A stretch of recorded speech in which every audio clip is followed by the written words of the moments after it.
이번 챕터에서는 ESP8266의 프로그램하는 과정에서 디버깅용으로 사용되는 직렬통신에 대해서 살펴보도록 하겠습니다. 이번 장의 학습 목표는 UART의 통신에 대한 기초 통신 이론을 이해하고요. ESP8266 직렬통신에 필요한 함수에 대한 것을 살펴보고 이 두 개의 ESP8266을 연결해서 직렬통신하는 것을 실습을 하면서 이해를 해보도록 하겠습니다. 이 목차는 첫 번째 파트에서 직렬통신 기초에 대해서 살펴보고요. ESP8266 직렬통신이 어떻게 구성되어지고 어떻게 동작하는지에 대해서 살펴보도록 하겠습니다. 파트 2에서는 이 직렬통신을 ESP8266에서 활용하는 방법에 대해서 살펴보도록 하겠습니다.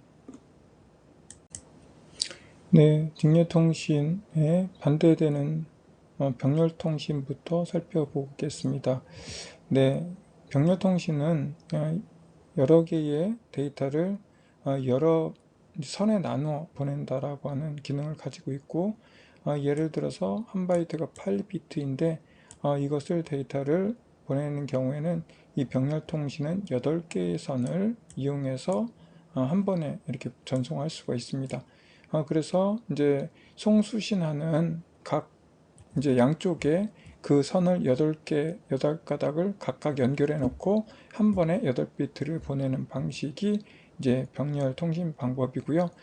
이제 우리가 알아보려고 하는 직렬 통신의 경우에는 이제 하나의 선을 사용해서 한 비트씩 전송하는 그런 특징을 가지고 있습니다. 그런데 이제 이 8비트를 데이터로 인식하기 위해서는 데이터를 이제 하나씩 오는 것을 8개를 모았다가 한 번에 뽑아야 되기 때문에 여기서 시프트 레지스터라고 하는 것을 사용을 합니다. 뭐 위에 있는 병렬통신하고 비교해 보면 사용하는 선을 8가닥 사용하는데 여기서는 한 가닥만 사용하기 때문에 아주 경제적이다라고 볼 수 있습니다. 네, 직렬통신 방법에는 양쪽의 데이터들이 이제 한쪽에서 한쪽으로 이제 데이터를 보내는 이 상황에서 그 시작하는 시점, 어느 시점에 데이터를 보내는지 잘 모르기 때문에 이것을 규칙을 제공해 줘야 되는데 이쪽하고 어떤 클럭을 올라가는 시점에 나는 데이터를 전송하겠다 라고 하면 그 해당하는 클럭 자체가 기준 클럭을 공유해서 해당하는 데이터에 대한 것을 인식하는 동기 방식이 있는가 하면 이제 그 통신하는 데이터에 대한 이 속도, 양측의 속도를 미리 정해놓고 어떤 데이터가 오면 어떤 데이터로 얘가 그 통신 속도에 대한 것을 감안해서 데이터를 인식하는 이런 비동기 통신 방법이 있습니다. 그리고 이제 통신을 분류하는 방법에는 이제 간단하게 데이터를 전송하는 이제 방법과 그리고 한쪽 데이터들이 이제 데이터가 도착하면 또 다른 쪽의 데이터를 전송하는 그런 방식, 그리고 양쪽으로 이제 동시에 보낼 수 있게끔 만들어 놓은 풀 듀플렉스 방식, 이렇게 심플, 하프 듀플렉스, 풀 듀플렉스 방법을 사용을 하고 있습니다. 조금 전에 살펴본 것처럼 다양한 통신 방식이 있는데 이런 통신 방법에 대한 것들을 운영하기 위해서는 통신 제어기라고 하는 게 필요하고요. MCU, A 영역, B 영역에 이렇게 두 개의 CPU가 있다라고 했을 때 우리가 직렬 통신을 하기 위해서 선 하나를 연결을 하면 이 통신에 대한 것을 지원해 주기 위해서 통신 컨트롤러가 양쪽에 이렇게 운영이 되고요.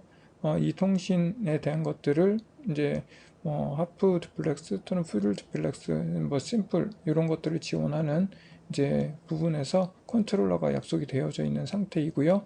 그리고 동기 또는 비동기에 대한 부분도 약속이 되어 있는 상태에서 이 채널에 데이터를 보내고 받는 그런 방식으로 운영이 됩니다.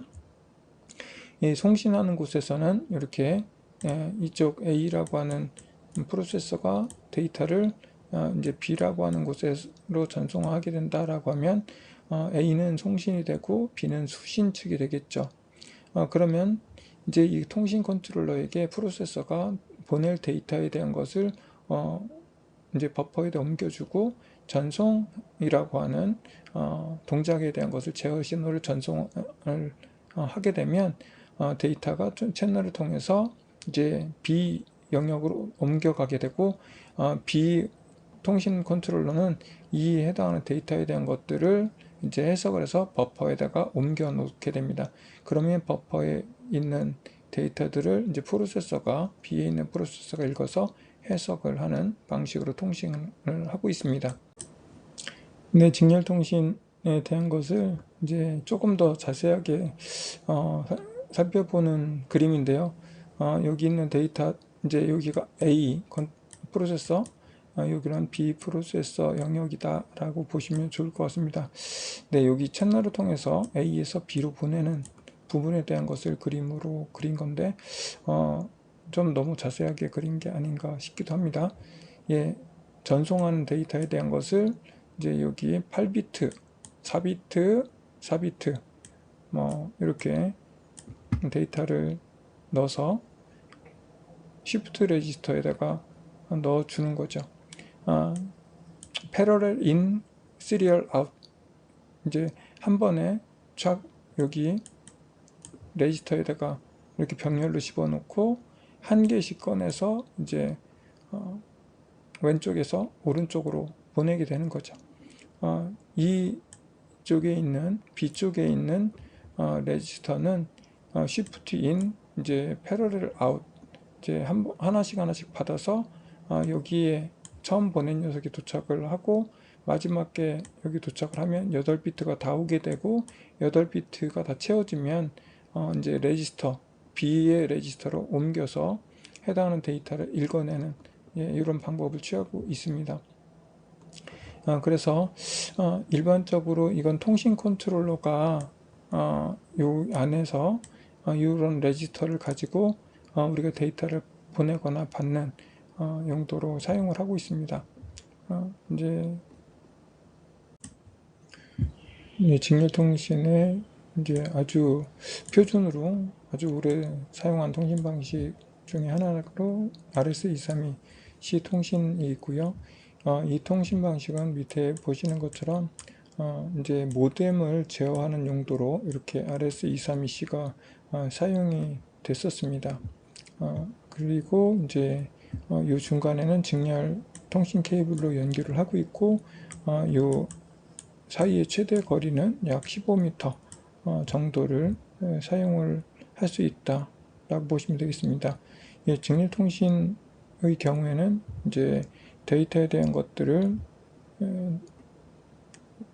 받을 때 해당하는 데이터에 대한 것을 프로세서에서 8비트로 받아서 병렬로 받은 상태의 레지스터에 들어온 데이터를 이제 직렬 통신으로 변환해서 전송할 수 있게끔 만들어져 있다라고 아까 설명을 드렸고요. 그리고 이 안에서는 이제 동기 비동기에 대한 설정이 가능하지만 일반적으로 비동기 통신을 많이 사용을 하고 있습니다. 그리고 데이터에 대한 것들은 양방향으로 이제 동시에 송수신할 수 있게끔 풀 디플렉스 방식을 많이 사용을 하고 있는 상태입니다.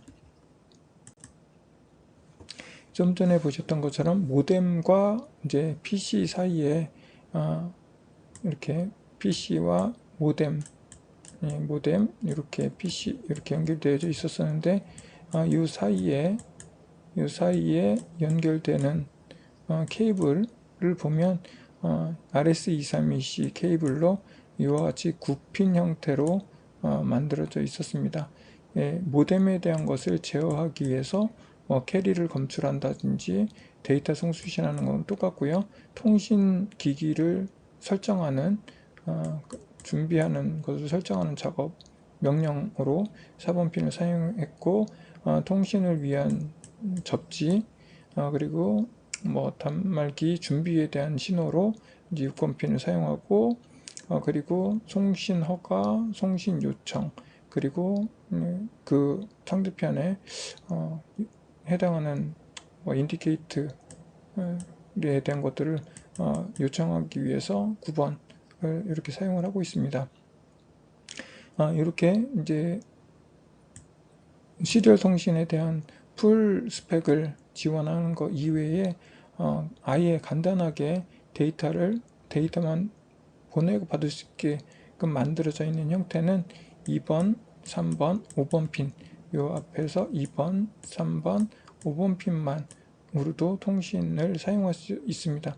그래서 이렇게 다른 기능들은 사용하지 않고 데이터를 보내고 받고, 여기는 기본 기준선이 되는 그라운드 선에 대한 것 세 가닥만 가지고 직련 통신을 사용해 왔습니다. 네, 직렬 통신의 데이터를 비동기로 우리가 통신할 때에는 데이터 프레임을 사용을 하게 되는데, 처음에는 아이들 상태로 있다가 스타트 신호를 먼저 설정을 하고요. 그 다음에 데이터들을 이제 0에서 4까지 이제 여기는 옵셔널하게 추가할 수 있는 부분으로 5에서 페리티 bit까지 있고요. 그리고 스탑 비트, 그 다음에 아이들 상태에 대한 것을 하나의 프레임으로 이렇게 만들어서 우리가 비동기 데이터로 만들어서 전송을 하게 됩니다. 통신 속도에 대한 것은 이제 초당 몇 비트의 신호를 보낼 것인가, 통신 속도는 비트 퍼 세컨드, 초당 몇 비트를 보낼 것인가에 대한 것들을 이렇게 여러 가지 통신 속도로 우리가 설정해서 사용할 수 있게끔 지원을 하고 있고요. 가장 많이 사용하는 조합으로는 9600 bps 노 페리티 8비트 그리고 1 스탑 비트를 사용하는 이런 프레임을 구성해서 많이 전송을 하게 됩니다. 직렬 통신을 하게 되는 경우에 이제 직렬 통신 이 프레임을 하나 보내는데 데이터가 잘 이제 올바로 수신되면은 문제가 없는데 데이터가 가다가 이제 오류가 발생할 수도 있습니다. 그런 부분에 대해서 오버런, 이제 여기 있는 거 수신 데이터가 처리도 되기 전에 다음 데이터가 다음 프레임이 도착하는 상황에 대한 것을 우리가 오버런 에러라고 하고요. 프레임 에러는 여기 하나의 프레임 우리가 이렇게 보내겠다라고 이미 지정을 했는데 이 지정된 형태가 다 도착하지 않았을 때 우리는 프레임 에러라고 이야기를 하고요. 여기 페리티 비트가 있는데 페리티 비트 이 안에 있는 구성된 비트에 대한 것을 우리가 짝수 또는 홀수 페리티를 지정해서 사용을 하게 되는데 그 페리티 비트의 비트가 오류가 발생했을 때 그리고 페리티 비트 에러가 발생하는데요. 이러한 다양한 상황에 대한 것들을 통신 상황에서 우리가 겪게 됩니다. ESP8266의 GPIO 중에 직렬 통신을 지원하는 것은 3번 핀과 1번 핀을 사용을 하고 있고, 이 두 핀이 이제 통신 UART를 지원하는 경우에는 이제 GPI 핀으로 사용할 수 없다라는 부분이고요. 일반적으로 이제 우리가 RX 핀, TX 핀에는 이제 보드의 전원을 사용하고 있고, RS232 시리얼에 연결을 하면 이 RS232에서 플러스 마이너스 12V를 사용하고 있기 때문에 이 보드가 파손될 위험이 있습니다. 그래서 이 부분은 하지 않도록 하고 있는 거고, 일반적으로 UART 통신을 위한 TTL 레벨의 0에서 3.3V면 보드가 그 정도 전압에서 사용할 수 있게끔 만들어놓은 통신을 지원하는 UART 통신을 지원하는 RX, TX 칩이 있기 때문에 그런 칩을 사용해서 통신을 하면 되겠습니다. ESP8266의 UART 통신에 대한 것을 정리하면 비동기 통신을 사용하고 있어서 별도의 클럭을 사용하지 않고요. 그리고 동기에 대한 것을 하나의 프레임을 구성할 때 시작과 정지 프레임을 사용해서 데이터에 대한 프레임을 구성하고 있습니다. 그리고 이제 이 데이터의 정확한 타이밍하고 전송 속도를 위해서 이베 모드에 대한 것을 설정해서 통신을 하고 있고, 이 보호 레이트는 이제 뭐 230kbps까지 최대 속도를 설정해서 통신을 할 수 있습니다. 이번 파트에서는 ESP8266의 직렬 통신에 대해서 실습하도록 하겠습니다. ESP8266의 직렬 통신의 설정을 위한 프로그램을 위해서 먼저 아두이노 라이브러리를 확인해야 되고요. 여기 페이지를 참조하세요. 그리고 먼저 통신에 대한 이제 속도, 그리고 데이터, 페리티, 스탑비트를 어떻게 사용할지에 대한 것은 이제 우리가 여기 컨피규레이션이라고 하는 부분에서 사용할 수 있는데, 앞에 부분은 통신 속도이기 때문에 여기 보시는 것처럼 뭐 9600부터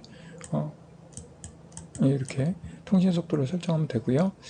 시리얼 컨피그는 뭐 시리얼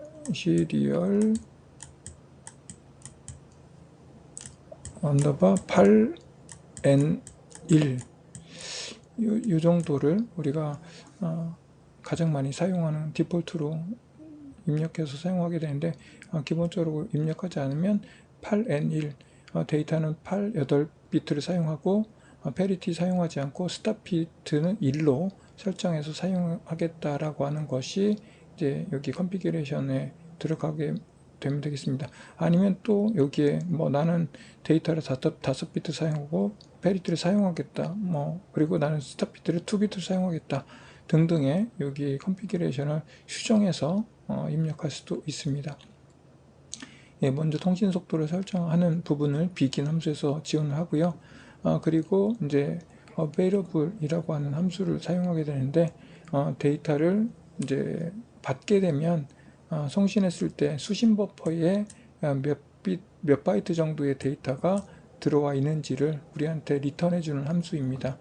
그래서 리턴하는 것은 몇 바이트인지, 그리고 이제 available, 우리가 버퍼에 이미 수신되어져 있는 내용이 있을 경우에는 0보다 큰지를 확인해서 0보다 크면 시리얼 이 버퍼에 수신된 내용이 있다라고 하는 것이기 때문에 그 내용을 하나하나 꺼내다 볼 수 있게끔 available이라고 하는 것을 함수를 사용해서 수신 버퍼에 내용이 있는지 없는지를 파악하도록 하고 있습니다. available 함수를 사용해서 수신 버퍼에 데이터가 있다라고 하는 것을 확인한 이후에는 우리가 read 함수를 사용해서 하나씩 데이터를 읽어오는 이제 상황을 만들어야 되고요. 이렇게 수신 버퍼 중에서 가장 먼저 있는 데이터를 읽어오는 형식이고, 리턴 형태는 int형입니다. 수신 데이터가 없으면 -1을 리턴을 하게 되고요.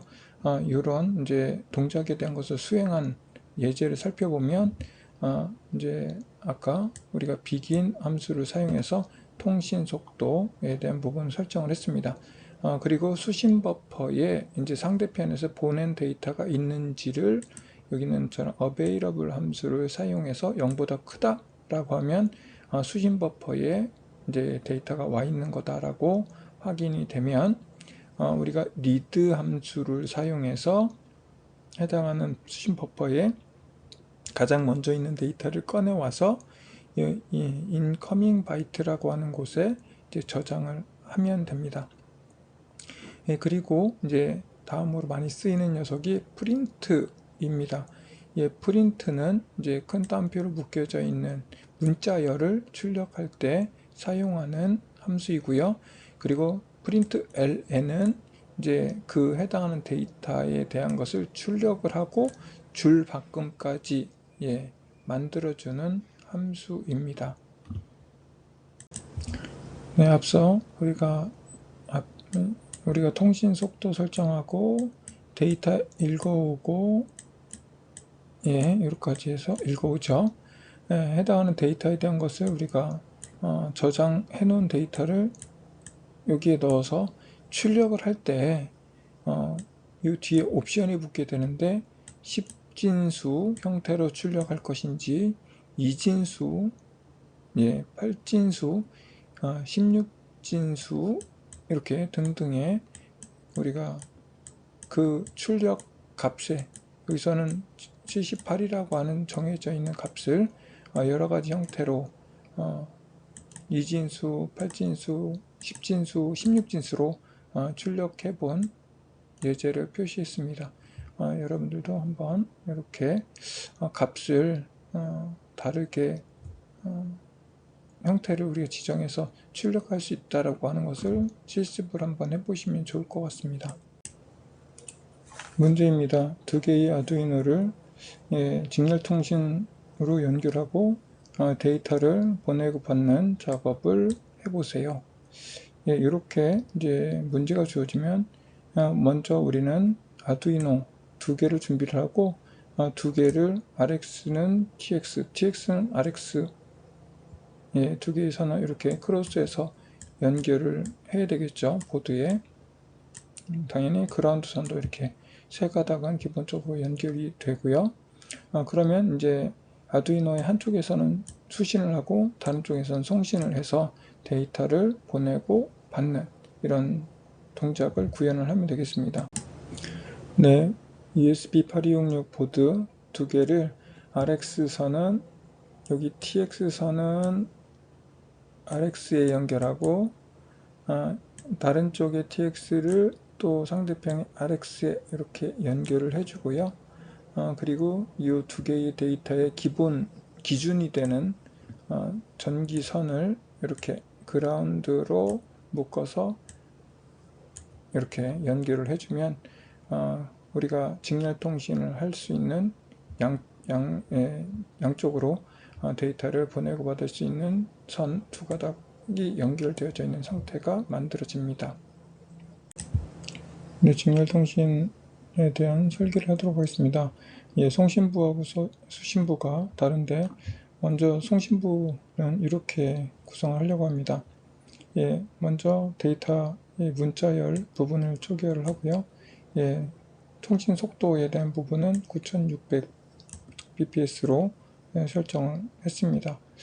그리고 먼저 시리얼해서 아까 만들어 놓은 데이터에 대한 것을 이제 상대편으로 보내는 명령인 write 명령을 사용해서 송신부를 설계를 합니다.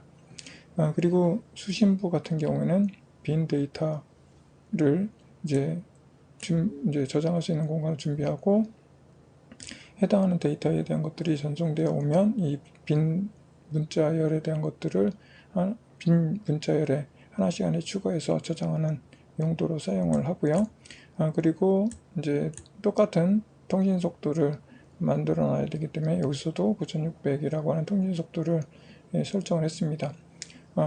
송신축에서는 write 명령을 이제 통해서 데이터를 하나씩 한 바이트씩 보냈고요.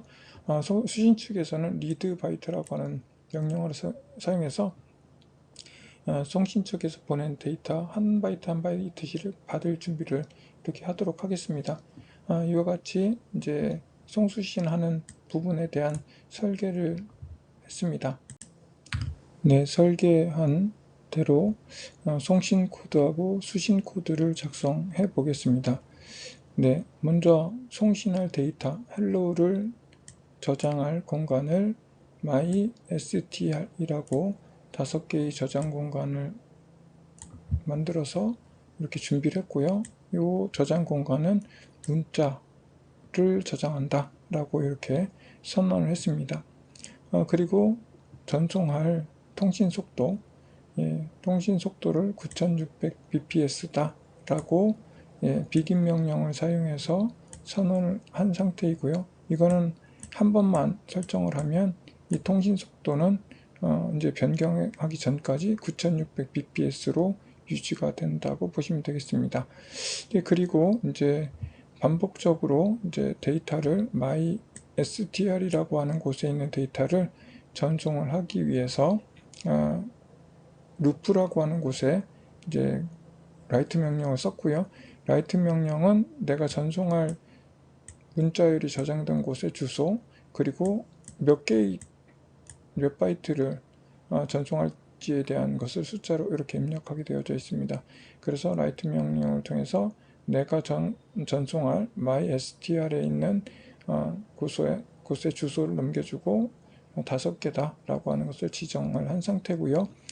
그리고 이 데이터를 다 전송하고 나서 1초 동안 대기하는 동작을 수행한 후에 다시 또 이제 루프는 반복적으로 시행되기 때문에 mystr, 5를 write 명령을 통해서 hello를 다시 전송을 하게 되는 동작을 1초 간격으로 계속 수행한다 라고 보시면 되겠습니다.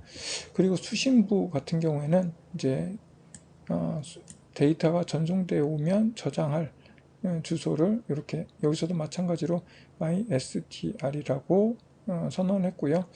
좀 헷갈릴 수는 있겠지만 이제 똑같이 썼습니다. 여기도 문자 형태로 나는 넉넉하게 10개의 문자를 저장할 수 있는 공간을 준비했고요. 이 송신하는 부하고 수신하고 하는 부분이 같아야지만, 통신 속도가 같아야지만 통신하는 데 문제가 없으니까 이것도 마찬가지로 9600bps의 통신 속도로 설정을 했습니다. 네, 여기서는 이제 config라고 하는 부분이 생략되어져 있으니까 파일 8개의 데이터, 그리고 no parity, 그리고 1스탑이라고 하는 것이 생략되어져 있는 형태로 통신 속도가 설정이 되어져 있다라고 보시면 되겠습니다. 그리고 read byte 명령을 통해서 write 명령을 통해서 한 자씩 전송되어 오는 데이터를 mystr이라고 하는 곳에 하나씩 이제 저장을 하는데, 여기 데이터가 5개다 라고 하는 것이 선언되어 있어서 mystr에 5바이트가 하나씩 저장이 되는 것을 볼 수가 있고, 이것을 이제 한 번에 그 프린트 명령을 사용해서 읽은 데이터들을 우리가 확인해 보는 용도로 이렇게 mystring을 출력하도록 이렇게 프로그래밍을 했습니다. 이것도 1초 간격으로 계속 반복적으로 시행된다라고 보시면 되겠습니다. 네, PC의 시리얼 모니터를 사용해서 여러 개의 문자를 전송하면 아두이노에서 그 전송된 문자열을 받아서 저장한 후에 다시 PC로 피드백해서 전송하는 프로그램을 작성하는 겁니다. 여러분들이 뭐 한 개의 데이터를 보내는 방법에 대한 것, 앞서 문자열 여러 개를 보내서 저장해서 다시 전송하는 것을 해봤기 때문에 그것을 이제 2개의 아두이노에서 하는 게 아니라 PC와 아두이노 간에 이제 직렬 통신을 하는 것이기 때문에 다른 연결이 필요 없고, 여러분들이 PC에 아두이노만 이렇게 연결해 놓은 상태에서 프로그램을 작성하면 되겠습니다. 이번 장에서는 직렬통신에 대한 기초 직렬통신 이론을 학습을 했고요. UART 통신에 관련되어져 있는 begin, available, read, write 등의 함수에 대한 것을 학습을 했습니다. 그리고 ESP8266 보드 2대를 연결해서 송수신하는 부분에 대한 통신을 하면서 해당하는 처리 과정에 대해서 학습을 하였습니다.